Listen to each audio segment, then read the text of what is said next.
I'm really excited about this one. I love the funny people, and this is legitimately one of the funniest people in the universe, in at least the languages that I understand. There may be some other comedians in other places that I don't This is tough because you tell me not to be funny in this interview, and then you're like, this is one of the funniest guys. And then people are going to listen. They're going to be like, this guy fucking sucks. If they're familiar with the way I interview, I can go dark and deep and do awkward things with comedians. I have a history of interviewing comedians poorly, but I believe you're going to help me with that because I think what you sculpt and the way you do it, and I should tell the audience, it's Sam Morril, and he's internationally someone who performs nationally, internationally, and is very well known as a funny person. So you come in here with that expectation. If you say so. And I don't know how I would have, how would I describe your wit to a stranger? I don't know if it's sardonic. I don't know how I would describe it exactly. What's the correct word? Well, you can't ask me to describe myself. That's like poison for a comedian, you know? It's like, that's for other people to say. Okay, so your humor then, the reason I wanted to do this with you is because, and you've got a Netflix special, same time tomorrow, that people should check out if they want to understand your work a little bit better. But have you explored where the roots of your comedy come from? You come from a family of both Ivy League lawyers, but a bunch of artists too all around your family. Yeah, a little bit of everything. Blended family. I think, you know, you just... I was the youngest in a blended family, so I think you're like, you make sure you're heard still. I went from like having all my mom's attention to like, okay, now it's shared attention with my new stepdad who became my dad. And I think a lot of it stems from like, I want to be heard. I heard Chappelle once say that the youngest sibling is always a tension breaker, and I think that's true because you can kind of say anything as the youngest sibling. And yeah, my older siblings are so intelligent that I was like, well, I'm not gonna be one of those, you know. So that they set the bar so high that I was kind of like, all right, I'm out for whatever they're doing, so I got to find my own lane. And you know, it was. Was there pressure to have like a more conventional path? Like I think you do the hardest thing, okay? A person in front of a microphone with only their talent, having to make a living with the expectation of funny, I think it's the hardest thing in entertainment. It is, and it is. I mean, I think my style I saw early on at open mics, I was doing a lot of one-liners and short jokes. So I think at mics, those were tough because if you're doing like a story, the punchlines weren't as obvious, so you can kind of get away with talking over them if you weren't doing well. But if I'm bombing, I'm just like, nothing, you know? So you've called that fun. I've seen you call that fun. Well, sometimes it's fun. When you're more confident, it's fun. But when you're still finding your footing, you're like, this fucking sucks. And I mean, you saw me at a venue. You told me Fontainebleau in Miami, where I'm like, it was like a banquet hall, like not a good booking. It was a weird. I saw you recently at the Fontainebleau, and it was a banquet hall with like a few hundred people. I'm like, I felt like I was watching a treasure because I'm like, this person is so much better than this venue. I let them know that. I mentioned that. I was like, I shouldn't be here. No, it was that was a tough room. It's just tough when the ceilings are high and the walls. There's nowhere for the laughs to come back, so that you feel like every joke you're starting at zero. So those are tough. And you know, Miami crowds are tough to begin with. They're just tough. They're not. They don't care. There's like you play like Fort Lauderdale or Orlando or Tampa. They're like working class people, and they're gonna listen. Miami, they show up 30 minutes late. They don't give a shit. They're like a butt influencer. They're not like listen. They're like, I don't connect to this. I don't care. So. You, when I say that you've described it as fun, and it makes sense that you would have the confidence now to see it as fun. Norm Macdonald played with that all the time.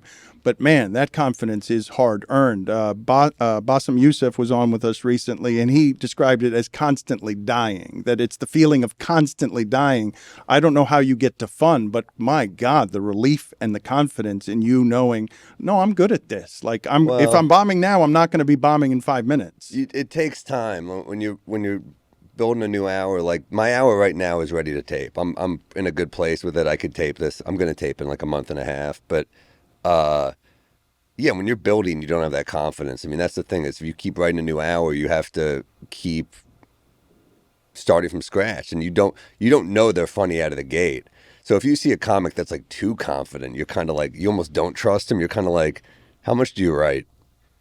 If you know this is killer, I almost don't trust it. Oh, wow. So your process is to doubt, to doubt, to doubt, to sculpt, to sculpt, to sculpt, to make it so meticulous. And I don't think people know this about people who are as expert as you. You must be obsessive compulsive about how you're sculpting that, obsessed with that to the detriment of like other balances in your life because you have to sculpt that. You sound like my mom right now. Am I wrong? Is there other stuff you have, Sam? Yeah. No, yeah, I mean, you have to, it's like anything if you care about. Like, I mean, I would compare it to anything. If you're making a movie or if you're writing a song. Like, I heard Leonard Cohen once say Hallelujah took him 5 years. Like, I'm not comparing one of my jokes about masturbating to Hallelujah. But, yeah, you got to hone a joke. You got to make it, I mean, Seinfeld always says he's like never done with a joke, which I'm like, all right, at some point you got to be done, I think. I have to move on. It's like, they're almost like kids. You have to like send them off to college. You're like, you're done, you're out. But I'm done with a joke at a certain point, but it is tough when you tape a special. I feel like this inevitably happens to comedians. You tape a special, you're done with that material, but then you're touring and you have to do some of the old jokes just to survive. You can't do all of New 45 quite yet. And you're like, fuck, I came up with a good new line and it's already taped. So that it's just going to happen. The art of it, can you sort of explain to the audience how meticulous you are and how much you care about this as craft? I have a hard time referring to myself as an artist. I think I'm an entertainer. I think the word, the arts, it just feels like pretentious to me. And I feel like that's something we have to rebel against as comedians because once you're like, I'm a fucking artist, I'm like, dude, I got good at this performing in like chicken wing, serving comedy clubs and strip malls. I have a hard time like. Oh, but this underestimates how brave it is as a career choice. Like, okay, fine, you don't have to drape it and all of that. Like, and your comedy, man, you feel very everyman to me, but it's artful. It's indisputably artful, your delivery and how you're doing it. You have a very unique style that is all your own, and it's not just because you were funny as a kid. I think this is my problem with award shows right now is that like, I feel like so many of these celebrities, all they do is get showered with like statues and nominations and gift bags and all this shit, and they can't take a joke about themselves.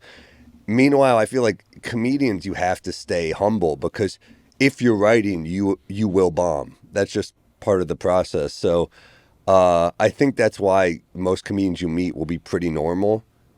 I mean, you just can't really get a big head if you're writing, I don't think. Do you mistrust praise? Like, will it make you less hungry to just... Sometimes, yeah. I think you do well with a chip on your shoulder. Look, I'm a big Knicks fan. I see Jalen Brunson got left out of the starting five for the All-Star game, and I'm mad for him because I root for that guy to succeed. I love the team, but I think this type of team represents New York because they really thrive with a chip on their shoulder. I think good defensive teams always do, and you need good defense to win. And yeah, I think if I'm like out of a breakup or something and I'm like, fuck, all I can do is throw myself into comedy. When you're fueled by something or, when you don't get something, say like Netflix doesn't make an offer for your next special or say, back in the day, I did a YouTube special and it was on YouTube, not by choice. It was like, no one wants to buy this special. I think it's my best special and it's on YouTube. And, you still think it's your best special? Probably. This new hour is pretty good, but that one was just so hungry. I was so, I was pretty angry at that point. I remember Bill Burr once said to me, he's like, don't become that guy. He's like, it stinks like a fish and it follows you everywhere. And I was like, that's true. I was just pissed because I was like, it's one of the things where you're like, you're killing on the road. You're like, you're like, what the fuck do I have to do? I came from the era where like, I'm very fortunate. I feel like comedy's in a boom right now, but when I started, it wasn't that way. And I came from the era when the goal was to get a Comedy Central special. And then slowly I watched Comedy Central kind of dissolve. So, you get the special, you work hard for it, you hone these jokes for 2 years or so, or however many years on the road. In strip malls that are papered with free tickets with people that aren't they're half listening sometimes. They have no investment in the show. They're not listening. And then you get the special. You're like, oh my God, I got Amy Schumer produced my first hour with them. And that was like a big deal that she wanted. She did my friend Mark Normand and Rachel Feinstein's as well. And it was like it's a big deal for us. But at the same time, I'm like, watch my special at 11 p.m. on Friday on Comedy Central. And even then, people were like, what? Like, what is this, 1992? No, that's not how we consume content. I have seen you sound like an old head a bit while you're evolving because the entire landscape has changed. Social media has made that audience. It's not strip balls anymore. You guys all have your own brands and, Rogan's, a comedy empire who can just birth comedians because you have your own power now and you've seen it all change. You've lived it. You've lived enough of it to be awed in the presence of David Letterman, as any comedian should be, but also to see the whole industry change where, Bert Kreischer can take off his shirt and suddenly sell out stadiums. Well, he's doing more than taking his shirt off. No, I don't mean that. I don't mean that as insult. But yeah, I always wanted to get on Letterman. I was like, man, I never got on Letterman. Then I got on his Netflix show. Like, that's how much the industry has changed, So, social media is really the new one. Is you look at social media and you're like, okay, you post your jokes on social media, they get shared. The new problem comedians are going to have is social media and censorship, because now the rules are changed. They keep bringing the goalpost in. A joke that wouldn't have been offensive to them 3 or 4 years ago is now they're like, you're on timeout on Instagram or something. And you're like, well, this is how I conducted my business. So you have to keep staying ahead of the curve, because it's all about ad sales now. And it's becoming more like, Instagram felt like the Wild West a few years ago, and now it's like NBC or something, where you're like, oh, I can't curse? It's quite an obstacle course. Like, how do you navigate it? Because you are... One of the things that people might not understand about comedians is you have to go around the globe and go make your money bar to bar, and there's like not health insurance and stuff. Yeah. Like there are a small group of people brave enough to do it, and a smaller group of people who do it successfully and make money off of it. And now you're navigating, as your business and your brand, something that you're an old head about. I don't know how sophisticated you are with YouTube algorithms. Yeah, I mean, the business changed when I was doing comedy, as it always changes. I mean, look, I think about like Lucille Ball. She was a radio star. Then she was a TV star. Like, okay, well, the business is always evolving. Before that, it was silent pictures. Then it was, black and white pictures. Then it was, you get movies in color. You get Vertigo, whatever, comes out. But so the business is always changing. Entertainment's always changing. But this one, when I started, everyone was like, you got to go to the Montreal Comedy Festival. That will change your life. Because in the 90s, these comics were getting, 6-7 figure deals for sitcoms. And half the time they wouldn't even get made. They'd call them holding deals. So you're like, oh, I just can't go. NBC gave me one. I can't go to CBS. Okay, that's a holding deal. So you're getting that much money to just not make a show half the time. Right. By the time I went to Montreal, it was like, I got an agent, I think, and it wasn't even like a good agency. They were like, we'll sign you. I'm like, that's all I get. Everyone was talking it up. And you didn't know that, right? You thought all of this, you thought there was something bigger out there, or that success looked different? No, I just didn't know it'd be such a slow climb. I mean, you don't, and look, some people do burst overnight now with social media, even if they're working for a while. But I think, I go to Montreal. I think the guy who signed me, he was like the big agent at the agency at the time. He was like, I'm kind of the guy here. And I mean, to show you how invested they were in me, he left for another agency. I didn't even get an email. So I just signed with them, and I was like, he's like, he doesn't work here anymore. I'm like, oh, okay. I guess Ouch. I'm not important. Yeah. That was your rep.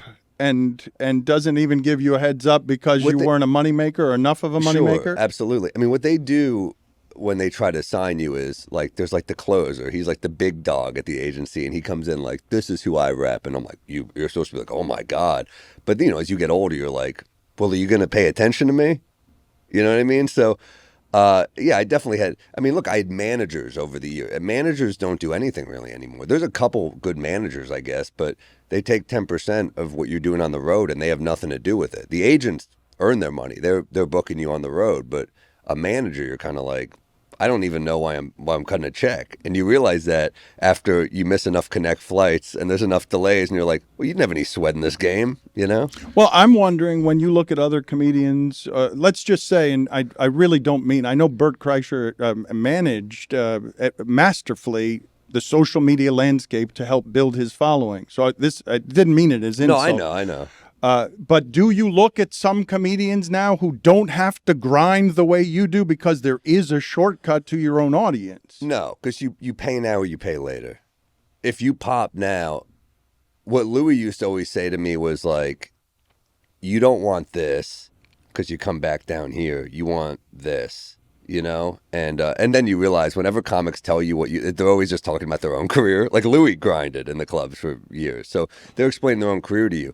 But I think he's right. I think ultimately, hopefully it lasts longer if it's a longer road because people have kind of grown with you and they feel more of a loyalty to you.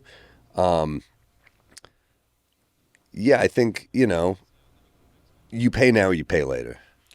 The lifestyle seems to me, I don't know what is true about your personal life. I've heard you make fun of relationships on stage, but the lifestyle seems like it would be really hard to have real love with anyone who's not just another comedian.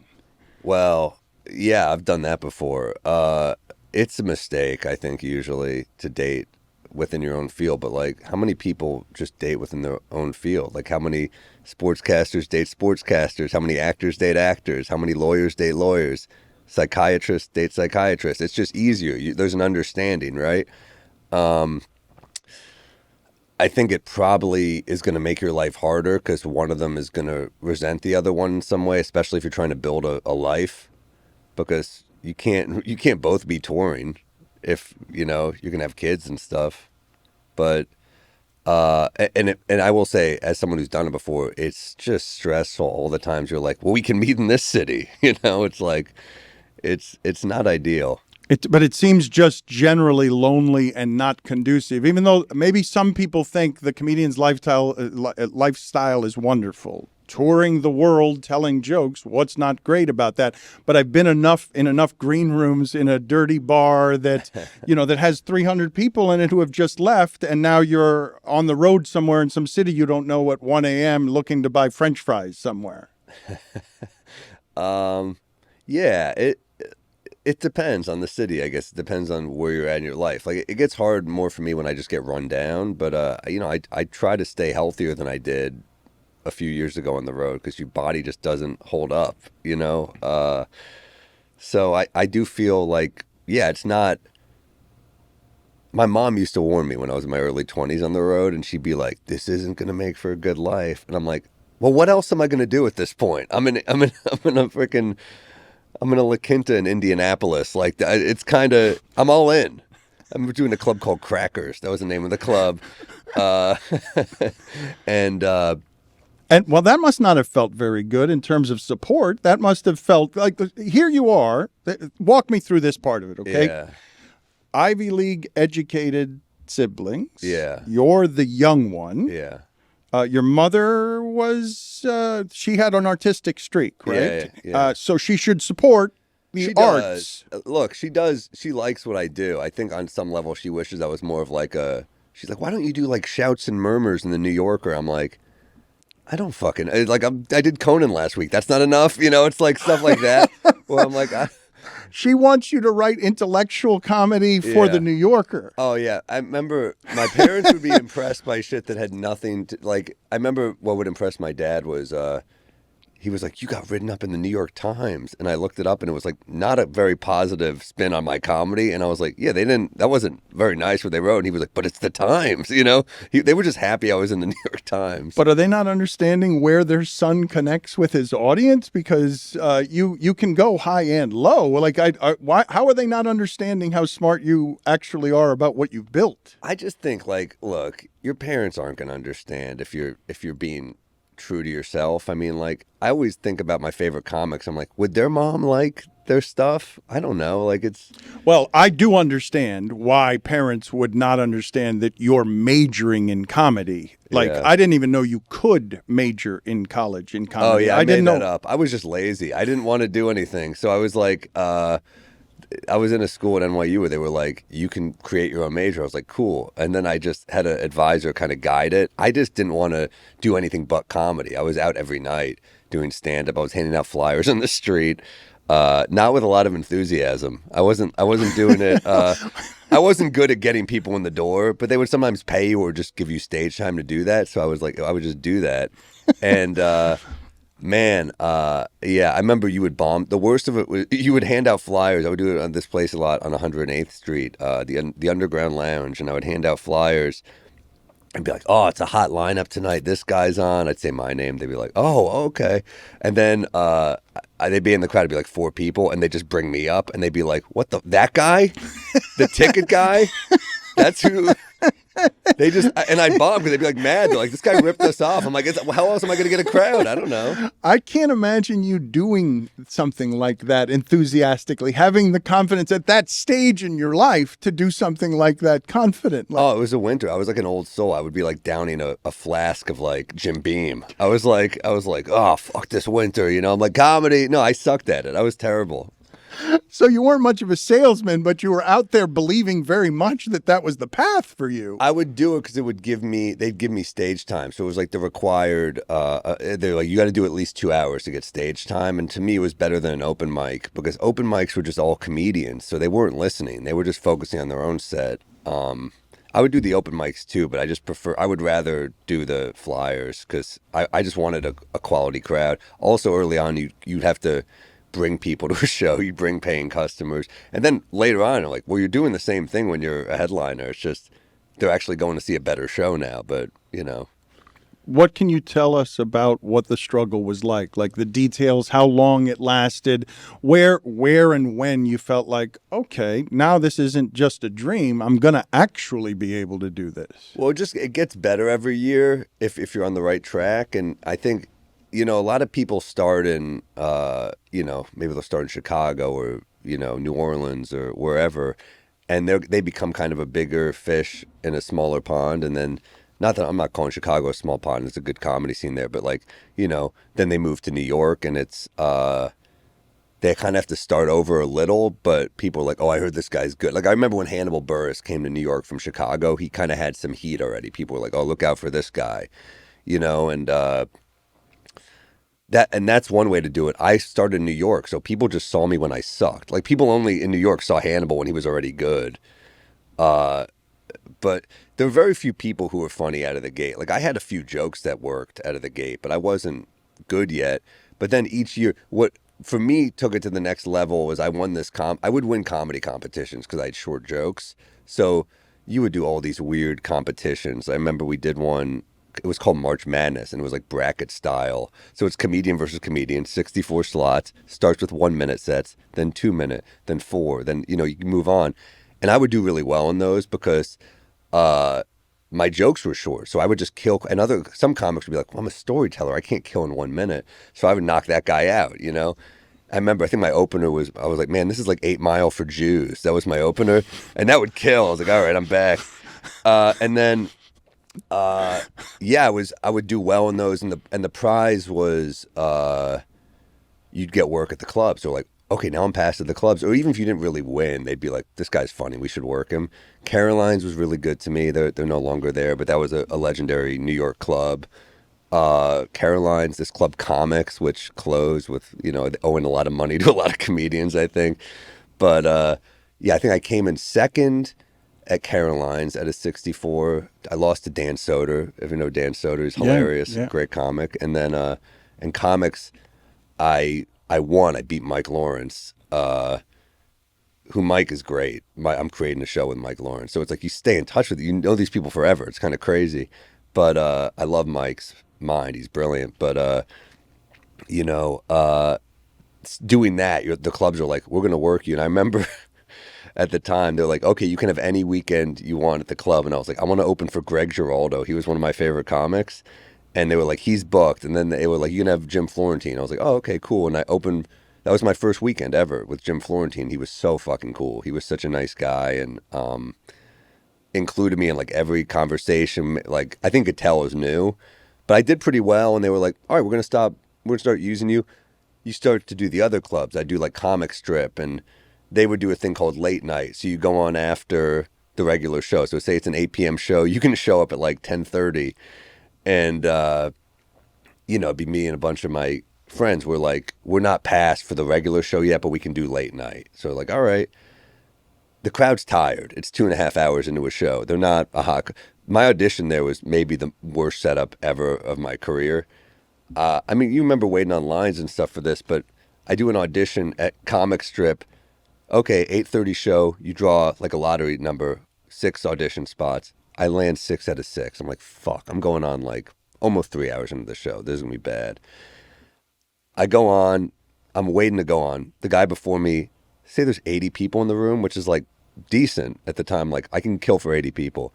He has a complete nervous breakdown before me. Some of these guys were like, guys, they had no reason to be there. So he goes up and on stage, he goes, "What am I doing? I'm fucking bombing. This is horrible." And people just start leaving. They're like, "I'm not watching this." And I'm like, oh my God, I waited like months for this audition, and that's your opener. I go on. There's 12 people left after there were 80. Oh no. And I go on, and I addressed it, and that kind of got a laugh. And I'm like, I got 12 people. Let's try to kill for 12 people.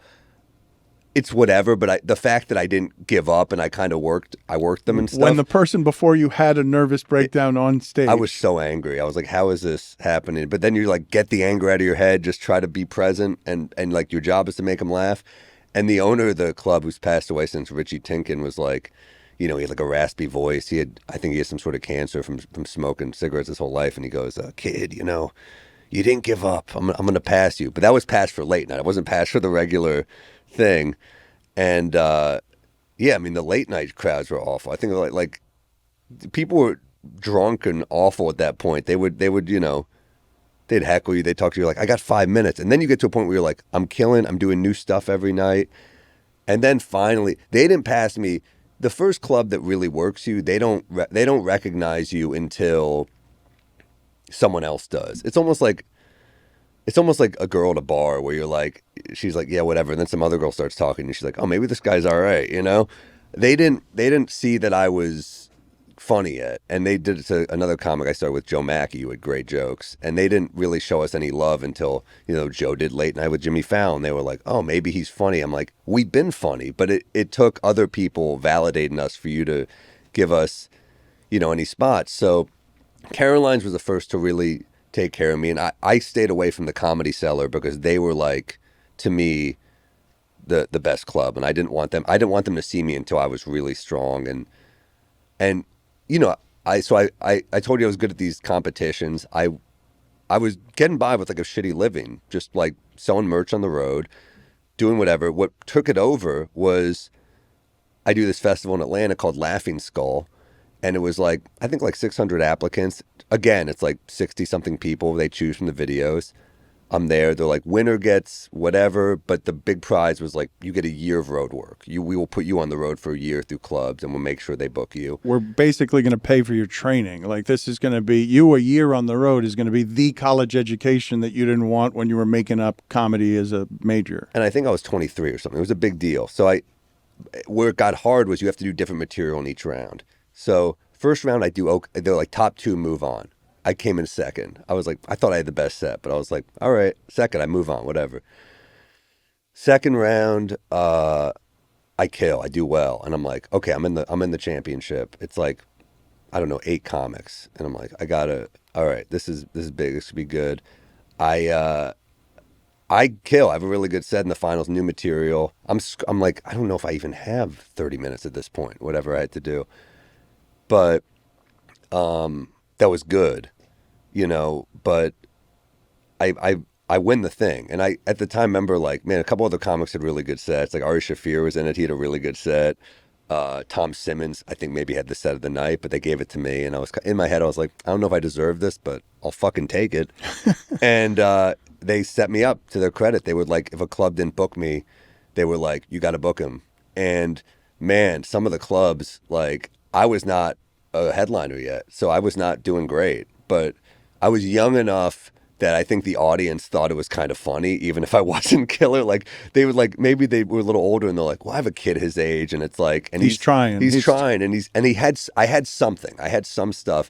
But I remember I did this club in Kirkland, Washington, and called Laughs, and I had like 43 minutes. I was like, I can do like 43 minutes. I wrote out the set like, gotta do 45, but I can bullshit my way to 45. And then, I mean, if I do 45, I can probably get to like 48. Let's try some topical stuff. Start trying to write like news stuff. Some crowd interaction. Do a little crowd work. Yeah, that's where it started kind of. But I remember the first night, the owner was like, what the fuck was that? And I was like, I did well. In my head, I'm like, what do you mean? And he's like, we're a family club. And I was like, dude, in my head, I'm like, I can't remove any jokes. I need all these jokes to get by. But I was like, which joke was it? And he was just like, we're a family club. And I was like, I don't know what to do. I couldn't change the joke. So I just did the same set the whole weekend. And by the end, he was like, man, you really struggled in the first night, but by the end of the weekend, you really pulled it together. And I'm like, I came to the conclusion, I don't think this guy watched one set. I think he was just pissed drunk in the back. Well, this is your audience. These are some of the subjective things that come with comedy. Your boss is like, ultimately, the reason you win is because laughter it's a meritocracy, right? You either get the laughs or you don't, and you're good at getting the laughs. You have been for a long time. But when we talk about the struggle and you say, I was barely making a living, what does that look like practically? Because you're chasing your dream and you think you're right and you don't want to doubt that this is the thing you want to do. But for how many years are you laboring under the weight of this might not actually be a career? I think you just have to be delusional, honestly. I think you like if you ever think there's going to be a plan B, you're kind of like, if it's just like a regular, part-time thing, you're doing fine. But like if you're doing like a full thing, then yeah, that could be hard for you. I think if you're not giving it, if you're not putting yourself in a position where I think it was someone, I forgot what comedian was, but like you can't have a real safety net. So what was I had like 3 roommates, and it was like what helped me was going on the road hard, and just, dude, the worst was you're not getting paid that much on the road at first. So I would sell merch, and it was the corniest merch, and it was I was embarrassed doing it. But I had a T-shirt. I had a joke about first time I met my biological father. Like, it was at a family style restaurant, and the joke was like, "Man, they should make broken family style restaurants where you walk in, and you're like, where's the waiter?" And you're like, "I think he abandoned us." And it was like a whole bit. But I sold T-shirts that said Sam's Broken Family Style Restaurant, and the best part was having to pitch that shirt at the end of a show when the joke didn't work. Right, when you get you're selling merch for something that didn't land, and it didn't always hit, but I just liked that joke, and I thought the shirt was funny. It's a funny shirt, and it was like Sam's Broken Family Style Restaurant. It was a plate with like a fish skeleton on it, and I remember being like, well, that joke didn't hit, but I've got T-shirts to that joke, and they'd be like, what? We didn't like the bit, but. Yeah, that was. It's extra humiliating to not have them laugh at the joke, and then to be your personality type who's not going to be enthusiastic about being there with flyers or necessarily selling the pieces of your soul that, can I sell you this shirt because I need the money? And the joke didn't work, but I think it's a funny shirt, but now I have to sell it to you, and this is a transaction that doesn't feel pure. It was tough, and also it was like before the days of Venmo where people were just drunk, like, fuck it, I'll give you money. Like, cash was more difficult. So what changed it, like, at that point, like, right after I won Laughing Skull, I opened for Gary Goldman in Baltimore at a club called Magoobies, and Gary's still my friend. I mean, Gary's a great guy, great comic, and I was a little nervous to open for him because I thought he was like very much like, I mean, you say I'm meticulous. Gary is like, I've never seen a dude just like dissect stuff. He's like, guys like Gary or Jim Gaffigan can just stretch a bit that in my mind would probably, for me, it'd be like a 1-minute bit. For them, it's like an 8-minute bit, and it's killing all the way. So I was pumped to work with him. And first show, Gary was like, I'm wrecking you at the Comedy Cellar. You're going to be my first wreck. And I didn't know him. So I was like, in my head, I was like, awesome. But I was also like, he's not going to do it. But that's nice that he even said that. But he did it like the next week. He was like, hey, can you be at the Cellar? And I was terrified of that because even though I was doing well. That's the big leagues. Yeah. And they knew I was scared. I still remember going in there and Keith Robinson, who's like one of the funniest people.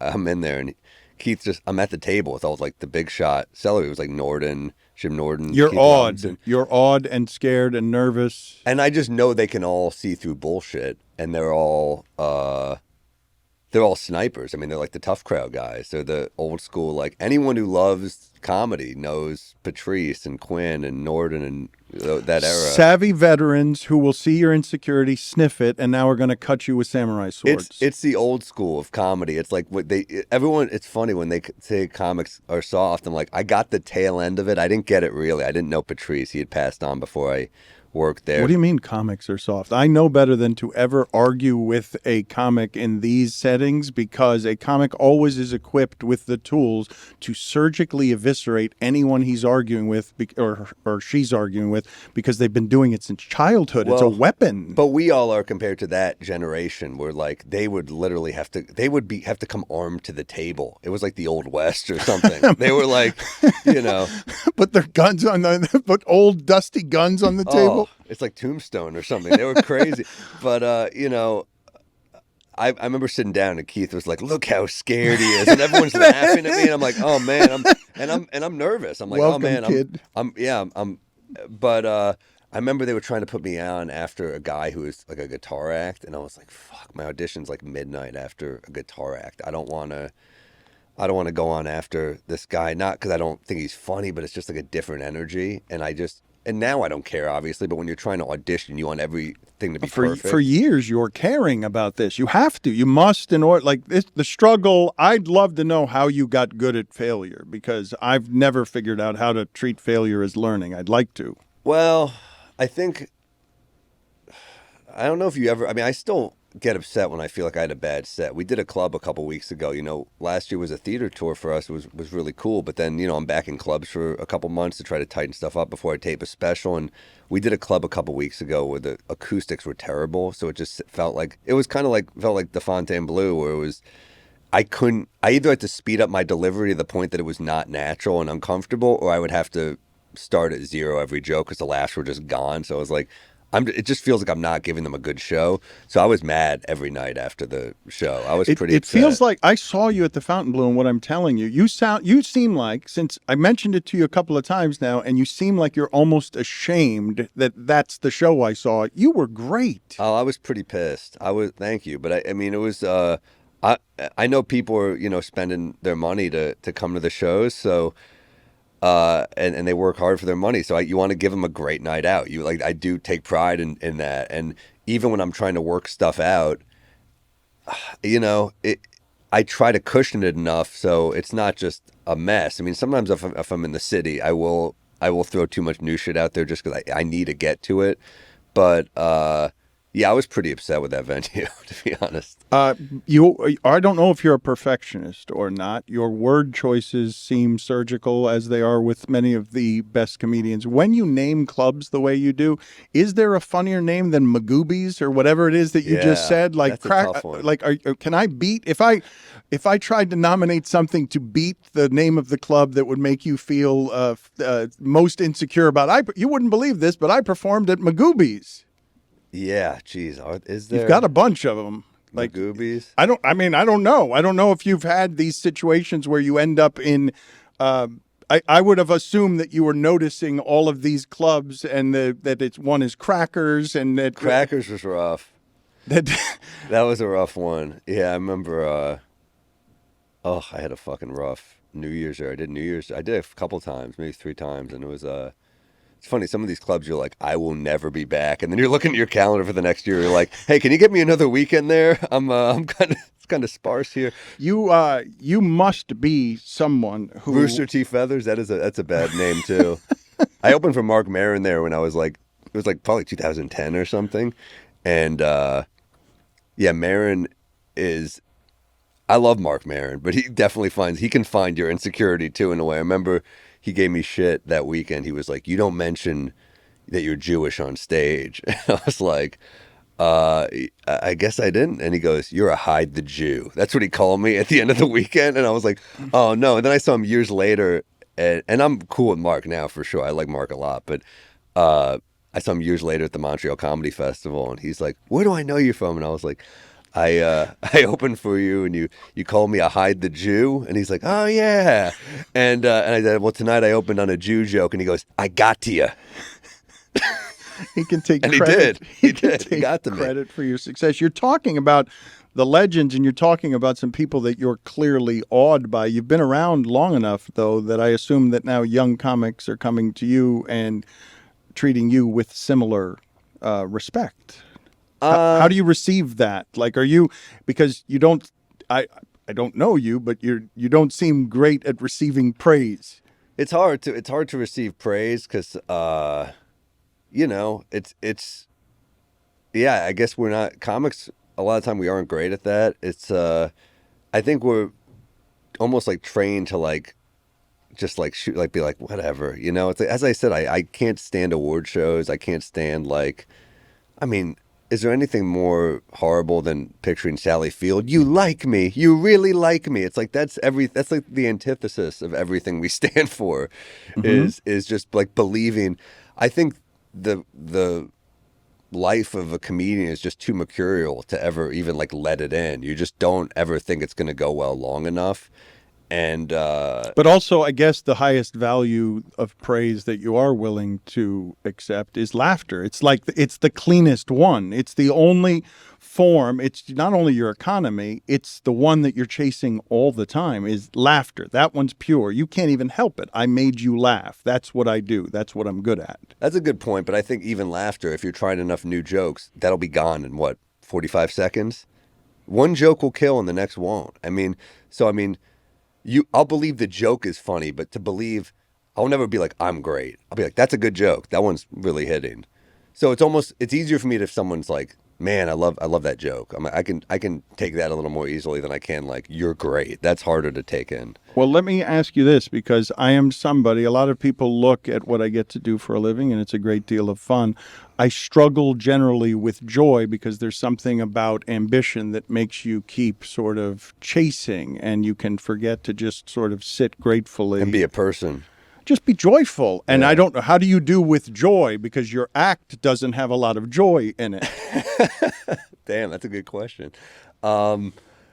Yeah, I don't know. My therapist said that to me once. I was like, man, it just doesn't, like, I don't feel, even when I get like a special or something or anything, they call you up. I'm like, well, he's like, well, how do you react when the Knicks win? I'm like, that's a good point. I get pretty happy. I don't know. It's all misplaced, I think with comedy, a lot of the time the stuff you get is cool, but a lot of the time, like, I'm just in it too much to see the big, like, people are like, oh, you did that. That's so cool. And I'm like, oh yeah, it is cool. But yeah, it's you're just in it a lot. So when you get a special, a lot of the time, you're not like, oh my God, I got a special. You're like, yeah, motherfucker, I've been doing this. I've been working hard. So I don't, you find a healthy balance between, you don't want like praise that feels maybe insincere, but you also don't want to be, you're competent, and you look around and you're like, well, yeah, enough people have gotten this. I could do that, I'm not sure that answers my question about how you do Joy? with joy, though. Like, do you often, I would imagine it would be wildly moving to arrive at whatever you viewed as the dream success, whether it's a theater, you're killing roaring laughter all over the place. That would seem from afar, I would want that. That seems joyous. You worked hard enough for it. I think for me, there's a difference between like joy and just being grateful. And I'm very grateful. Like I do look at that. Like, dude, we were on a tour bus last year for the first time in my career. And like, we're going from city to city on a bus. We're waking up. We're going to the rec center. We're playing basketball. We're getting breakfast, having our coffee. We're writing jokes, doing the show, just repeat. Every day you wake up in a new city for like 14 straight days. And we did that a couple of times. I was like, I love that. That can be synonymous, though. Gratitude. If you're overwhelmed with gratitude, that's going to feel like joy, even if you don't express it. Yeah. So to answer your question, yeah, I guess I just was like, wow, this is pretty cool. We're doing stuff like, this is how I want to do it. We're on a tour bus. We're watching a film noir from the 40s. I'm getting wine drunk.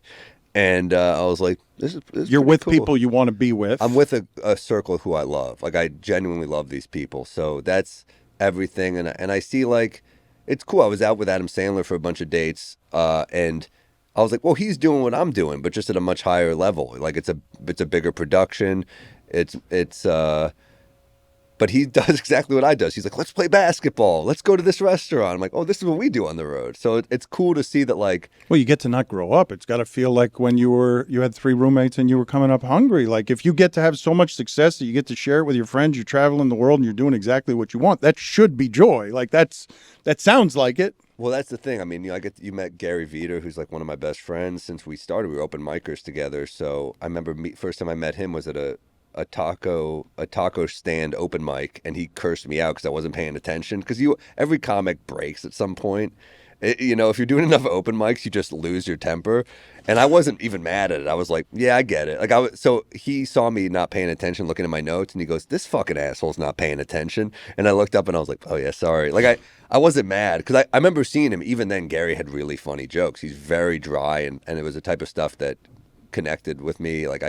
Gary loves like airplane Naked Gun type of jokes, and we make them constantly on the road. We love like those silly, stupid jokes. And I saw him the next night, and Gary goes, "Sorry, I snapped it." I was like, totally get it. Like even then, I was like, totally understand. And years later, we're still on Mark Norman we were open micers together. These are all, and we do a podcast now. He's one of my best friends. I mean, all these guys I knew from we were kids. I was very fortunate to be surrounded by driven people who were supportive. Like definitely when I get something, they were happy. When they got something, I was happy. I think not all fields are like that. I think would think comedy is notoriously competitive, right? Like it is and it isn't. I mean, I think, I would think like something like acting's got to be more competitive because you're like, well, there's only one role and we're all vying for it. Where stand-up, there's a lot of room, and now we do each other's podcasts and we help each other, and it is much easier. Back in the day, I think, yeah, you get bummed when they'd be like Comedy Central's doing this many half hours and only these people. Yeah, sometimes people would feel on the outside looking in, but I also think, man, in some ways we're in the best era of comedy ever because I was told I couldn't make a special, and I was one of the early comics to be like, I'm going to put it on YouTube. And I remember at the time telling some pretty established comics I was doing that, and they were like, you're making a huge mistake. And to this day, it was the best decision I ever made. That's an interesting vantage point because a lot of people are complaining about the state of comedy or the lack of freedom. And you're saying, no, there's kind of more opportunity than there's ever been all over the place. You just got to be a really good comic. The lack of freedom, I don't know what they're talking about. Is it like what we can and can't say? I feel like a lot of the time the people who are complaining about like what we can and can't say, it's like, it's like you said it. I think some people think freedom of speech doesn't deserve criticism, and like the fact that comics are under fire or getting criticized is actually a point that people are taking it seriously as a form of entertainment. I mean, that's what people did to Tarantino. That's what people do to Spike Lee, right? So an art, you might say, if you were the interviewer instead of the guy who doesn't want it to be called an art. Well, it's good for comedy. It is.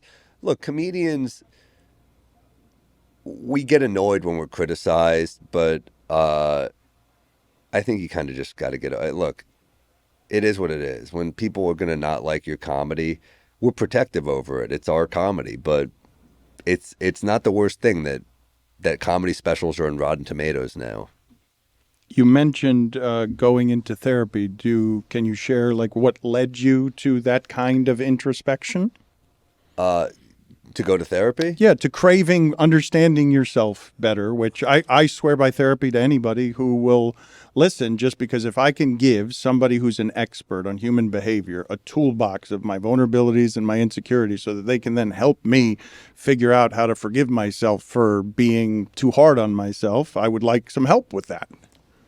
I guess I was drinking a lot, and I was just waking up a lot in the morning, just like, I fucking hate myself. I just felt that a lot. And my friend Rachel Feinstein, who is a hilarious comic, she's like a sister to me, and she was like, you should see the therapist. A lot of comedians see Alan, and I did, and he's great. He really helped with my life view. I was so much more depressed when I started seeing him, and I don't think therapy's for everybody, but for me, it certainly was. I mean, it made me examine patterns in my life that I couldn't stop reliving that maybe were harmful to me. Same. Yeah. Are you in therapy now? Yeah. I've been for a long time. I had a trauma that sort of sent me there, but it doesn't matter how you get there, to ask for help. Why did you hate yourself? I don't know. I think just I don't know. I just kept drinking. I think when you're a young comic, you're like, well, I'm not getting paid enough, so I'll just take advantage of the open bar, not realizing that this is bad for you, this stuff. But yeah, that you're self-medicating because you don't know yourself well enough to know that you're self-medicating, or why you're self-medicating, or it can just be fun. It could just be enjoyable, and then you feel shitty in the morning. You feel shitty every morning because you've had too much to drink. it was a combo. Like I wasn't like It's also a depressant. Alcohol is also a depressant. That was a big part of it. But yeah, I mean, I was never like I think the brooding drunk. I think I'm a fun drinker. That's part of the problem. Is why I do enjoy alcohol. But now I enjoy it in a way that's much more like I'll have two and like I'm much better about it. Yeah, I think it was a bad cycle, and you're, as you said, we're like grown-up adults, so it's hard to Grown-up children, yeah, Grown-up- like little grown-up kids. children, No, you yeah. get to. I mean, you guys. What I love about the innocence of comedy is that, like, you guys, when you mention Adam Sandler playing basketball at 50, you see him walking through New York with a jar of pickles. I'm like, that's not an adult. Like, that is that is a guy who has not yet grown up and hasn't had to. And God bless him. Like, if you can be happy living forever young and laughing, like, shit, that's great for everybody. That's great if you can be happy about it. Yeah, well, you know, we can kind of get away with it, and I think Seinfeld was one where we said comedians, however long you've been doing comedy, that's your actual age. So we're, you know, That's funny. and I think there's some truth to that. Like someone would be like, I've been doing it 9 years. To Jerry, he's like, you're a baby, you're a child, but we are children. So it's hard when someone's like, well, it's Wednesday. You can go out and drink, and you're like, I was like, oh yeah, I guess I can. I don't have anything I have to do tomorrow. So yeah, I think you just get in a bad cycle. But I mean, yeah, it's hard to break for sure. What are the patterns? Because I've seen a lot of my family stuff come open in therapy that I had not. I just was totally blind spots, places where I was repeating the behavior of my parents and how they loved each other, and I didn't even realize I was doing it. Like, what were some of the patterns that were shown to you that you were like, oh, that's illuminating? Well, a big one was choosing women who are emotionally unavailable. So I think I probably, in retrospect, I probably wasn't ready to be in a relationship either, because with how hard I'm doing the road, so I'm like, I'll just pick a woman who's like always out of reach. I don't know what it was. I was like, I always loved like those film noirs growing up where the woman would like kind of turn on you or something. So I was like, there's something romantic about a woman that's going to fuck me over. I don't know. But I'll pick a femme fatale. Like the Knicks, just like the Knicks. That's what you did with your sports allegiances. But just like, yeah, but the Knicks are now, they're turning around, baby. I love it. But, you know, we are. Don't give me that. We're crushing right now. 11-2 in our last 13. Since OG, we're crushing.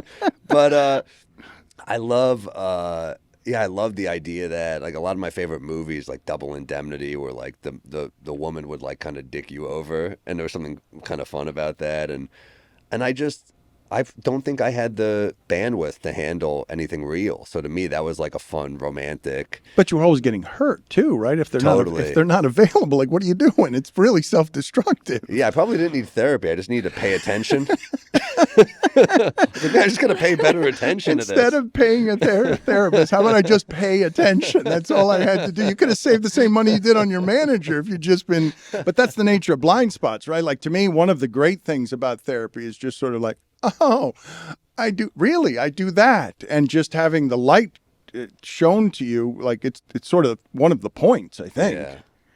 Yeah, it was. And he's just such a smart guy, Alan. Like I could bring up any reference and he would get it. It'd be like a music reference, a movie reference, like a history reference. He would just have like a great comment. I'd be like, oh, this guy just knows everything. And you got to pick the right one, right? It's really important to have the right therapist. Like, I wouldn't advise it for anybody. You've got to have the one that you can connect with so that the intimacies don't feel like you're giving them something that you don't want judged. That's true. I will also say therapists, like, there are some great ones. Some of them are the craziest people I've ever met. Like, I get assaulted by a therapist in Vermont. Like, I broke a pint glass over my head. Turned out to be a therapist. He was in a blackout. I have an ex of mine who's a therapist, and she's, like, insane. I mean, they're not... So many people, you're like, you're a therapist? Like, your life is in shambles. Some of them should have to show proof that their life is going Your life okay. is not in shambles. Yeah. Well, this guy committed a felony on me. I'm like, you fucking attacked me. He's not a therapist anymore, but they were like, do you want to come back to Vermont to testify? I'm like, no. You think I want to keep reliving this?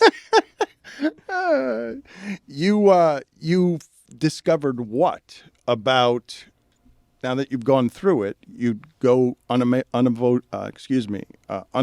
women. What have you learned about loving yourself better and finding love and what love is supposed to look like? And I'm saying this as someone, if this is invasive, I got to 50 years old before I had like my entire worldview turned upside down by just loving a woman in a way that forced me to examine some of the things that I thought were right that were not right. Yeah. Well, look, it was relationships. It wasn't just relationships for me. It was also like I had issues with like unresolved issues with a biological father who was out of my life, and I had anger. I was trying to maybe see if I could handle a relationship with him in any way, and I couldn't. I think it just didn't really work for me, and I think there were obvious connections between him and the women I would choose. There was like he was kind of a narcissist. It was kind of all about him. I should have picked up on that when he left. It's a pretty good hint, but and with a note, right? Just left with just a note. He left a note in a safety deposit box. Yeah, I mean, look, he had, in his defense, he had been through a lot. His other wife had just passed from cancer. He had a family. Look, life's complicated. You get older, but also like you also can only handle what you can handle. And I have a great dad who raised me. I love my dad, so you know. You have to work through things. And look, I was in a blended family. As I said, there's family dynamics that you don't pick up on. And I just think like therapy also, it like helps you forgive other people. It helps you forgive yourself. And also lets you realize, like, what do I need to confront in my life? Who do I need to have a talk with?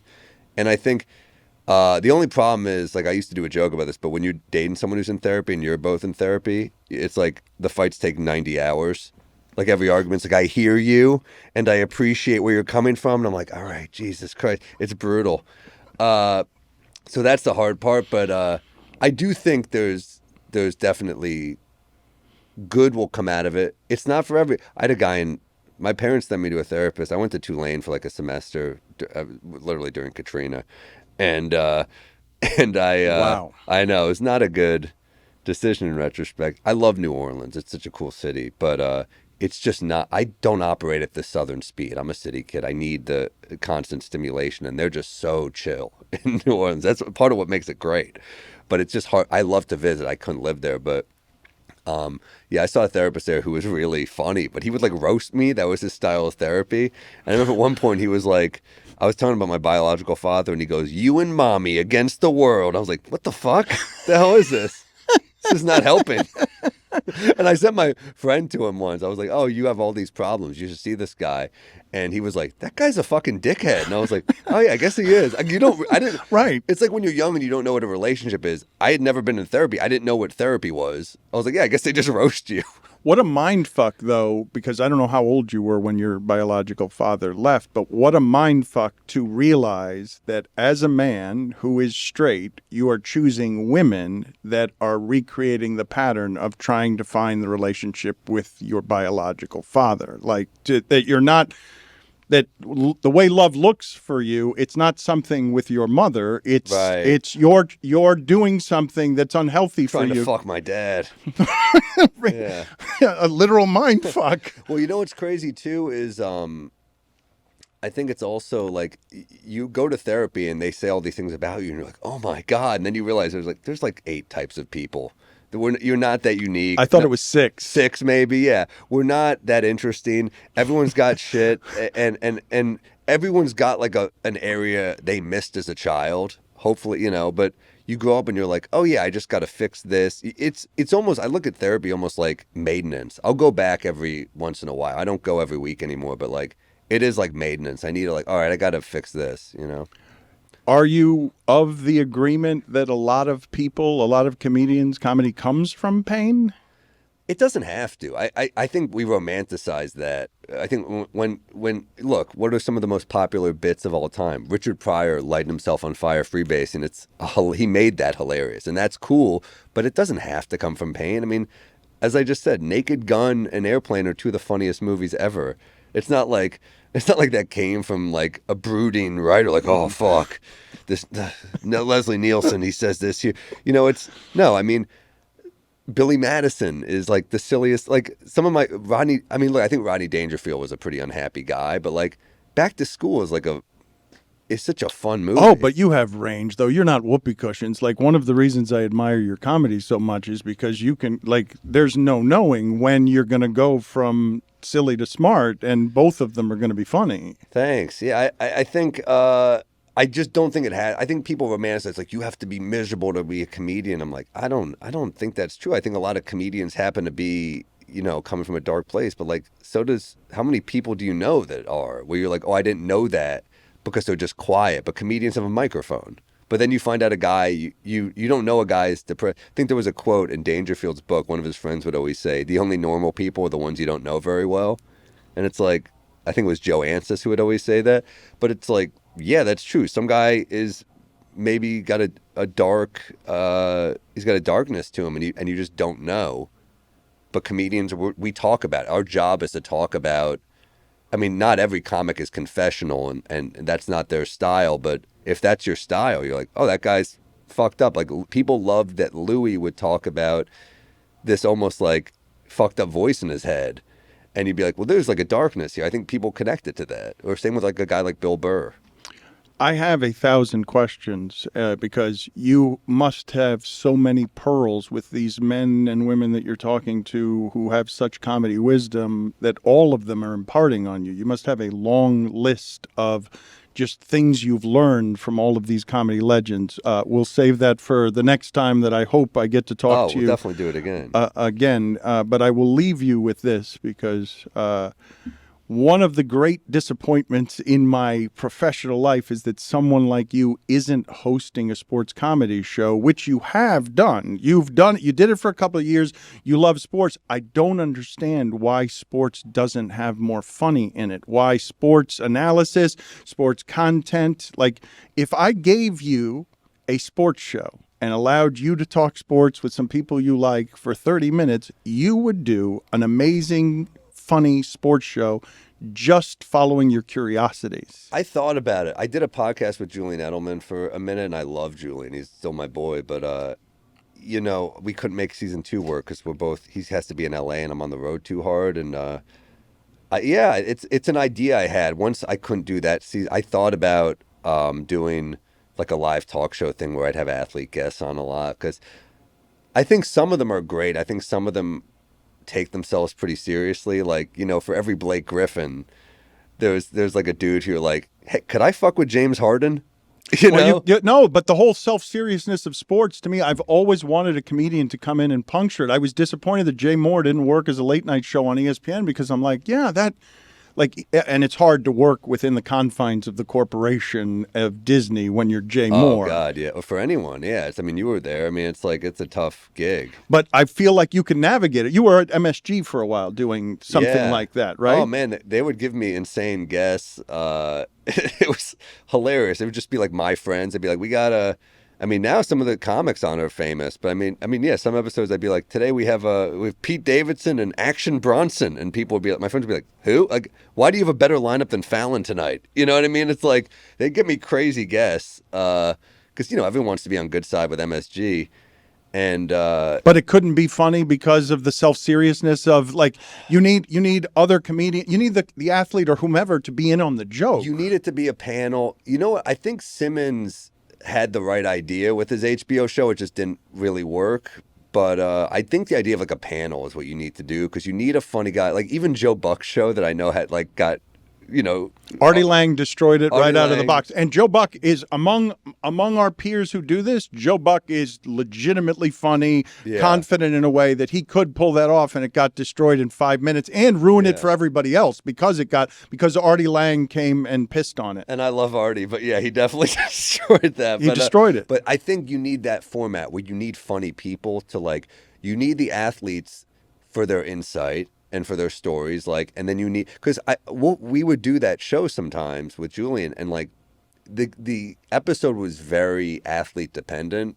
As I'm sure you know, like you get sometimes you're like, man, Gilbert Arenas will say anything. He'll be a great guest. But then you'll get someone who's just a little bit more stiff. I wouldn't have thought of pairing you with Edelman. You might have brought him out more than most, but I didn't see Edelman's wacky personality. He's got plenty, more than Wes Welker. But I'm just saying, like, if I would have paired you with somebody, that wouldn't have been, one of my first choices. I love Julian. Yeah, he's a fun guy, and dude, I remember like. He's a dude I could throw back beers with and stuff, and just like really, I feel like we connected. I think he's a great guy. Well, that's what's important. I'm not saying he's not a great guy. I'm just talking about whatever you're going to be doing as a comedy duo, whatever it is you're going to be doing as a sports show. That you need somebody who gets all the rhythms of how you make your comedy. Yeah, I think it would have worked if we had a little more time. But yeah. Sports talk shows are tough. I just think like, shit, man, if Norm Macdonald can't make it work, right? I mean, I thought his show was funny. It was. I think you're also cutting out it's not like sports. It's a sports show. So you're like, all right, I'm losing a lot of women out of the gate with this concept, right? As opposed to like, I'm working on making a sitcom right now. So I hope I can sell that. I'm working on pitching that in a couple months, but I think that'll be a good show.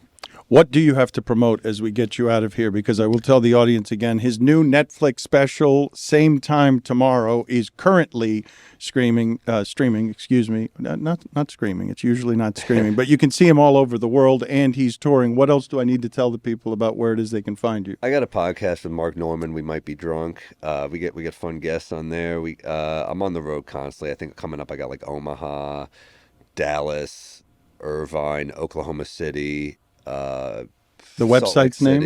sammorril.com/shows, and in March, early March, I'm taping a new special with the Wilbur in Boston, and that'll be I think on Amazon, that one. So that'll be a fun one. So I'm pumped. Thank you for coming through. I'm pumped that you did, and I hope that we can have you on again. Say hi when you come by.